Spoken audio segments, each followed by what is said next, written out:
খুব সুন্দর, এক্সেলেন্ট, নরম, তুলতুলা নরম, ফাইন, এক্সেলেন্ট। একটা এখন 2 টাকা লাগবে, আর একটা খাবো। হেভি নরম পিঠা, আসলে খুবই সুন্দর লাগলো। এরম পিঠা খুবই কম খাই, সব দিক দিয়ে সুস্বাদু, নরম, আসলে সুন্দর। একটা পিঠা খেতে যায় 2টা খেলাম আমি, 2টা এত টেস্ট সুন্দর। অতএব আপনারা নির্দ্বিধায় রুচিরঞ্জনার এই রস পিঠা খাবেন, খেয়ে তারপরে কথা বলবেন, তার আগে না।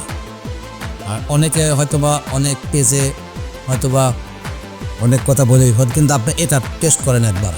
সবাই থাকেন, ভালো থাকেন, সুস্থ থাকেন। আসসালামু আলাইকুম।